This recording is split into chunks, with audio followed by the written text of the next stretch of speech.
married families into families who were part of the Canaanites, part of the group of people who worshiped other gods, who served other gods. He didn't look for a wife in his own covenant community of people who loved the one true God.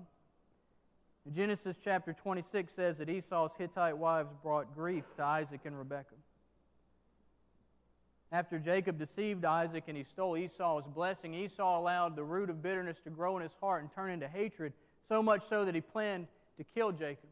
The only thing that stopped him was he wanted to wait until Isaac was dead. But he said, when the days of mourning are over for my father, I'm going to kill Jacob. And he held on to that hatred for so long that even 14, 15 years later, however long it was, when Jacob was ready to come home, he was still afraid because he knew Esau still wants to kill me. Esau showed by his life that he cared nothing for God. He cared nothing for being obedient to God's commandments. He was a man who lived by his own passions. God was justified in his rejection of Esau. On the other side of the coin, God was merciful in his choosing of Jacob. See, I guess you're expecting me to say that God was justified in his choosing of Jacob because of how good Jacob was and because of how upright he was and because how he always did right and how he always did the honorable and the noble thing, how he was always honest and true, but that's not the case. Jacob was a schemer and a conniver. He took advantage of Esau's hunger to buy his birthright. Yes, it was Esau's fault for selling it, but Jacob was the willing purchaser. Later, he deceived his own father to steal Esau's blessing. At Bethel, when God's giving Jacob this great vision of himself, and he says, I'm going to be your God, and I'm going to do these things for you. I'm going to take care of you and prosper you. Guess what Jacob does? He tries to make a deal with God. He says, okay, that sounds good, God. If you allow me to have a safe trip, if you give me food to eat, if you give me clothes on my back, if you allow me to return safely, then you can be my God. Jacob got caught up in scheming with Laban, spent 14 years there of his life with Laban, scheming and deceiving and trying to get the upper hand until finally he fled after reappropriating a lot of Laban's wealth. Instead of trusting God when it was time to meet Esau again, Jacob, always the schemer, divided his herds and possessions up, sent presents on ahead of himself, trying to appease Esau. Instead of trusting God, instead of believing that the older is going to serve the younger thing, he said, well, I've got to buy Esau's favor. I've got to try to do this myself. God wrestled with Jacob to try to rid him of his self-reliance and teach him to depend on God. But even after that, Jacob had relapse after relapse. God didn't choose Jacob because he was worthy. God chose Jacob because God is merciful. You see, God is both merciful and just.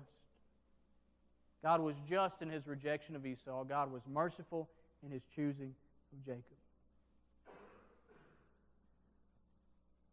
So we read this birth account and we have to simply say this: God chose Jacob as the heir to the promise, and he rejected Esau. No more and no less.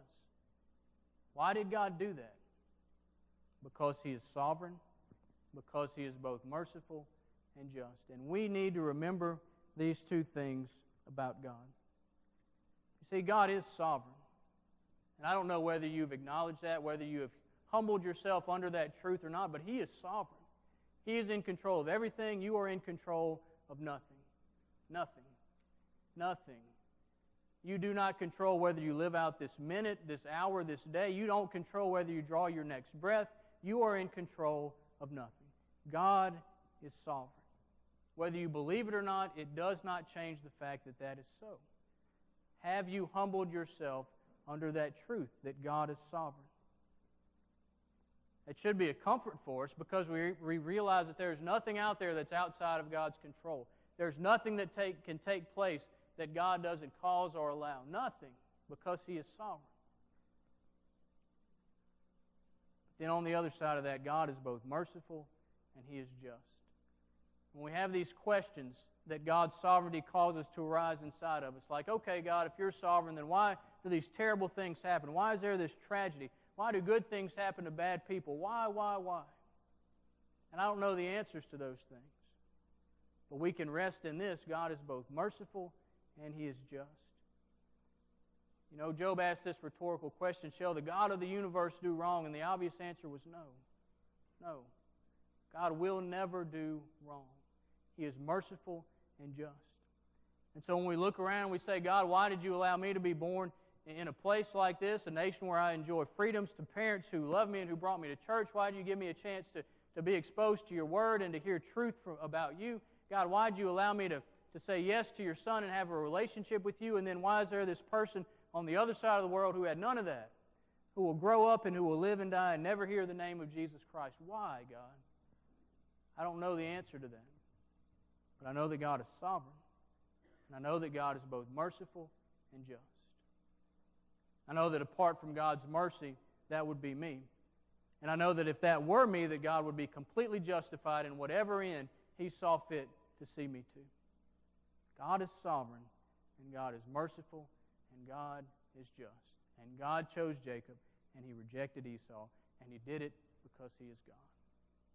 That's hard, and that's uncomfortable, but that's truth.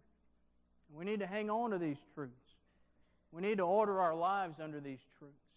These truths will be a comfort to us. They will be a protection to us. When we're tempted to despair, they'll give us hope. God is sovereign. God is merciful. God is just. What area in your life do you need to submit to the sovereignty of God today? What area of your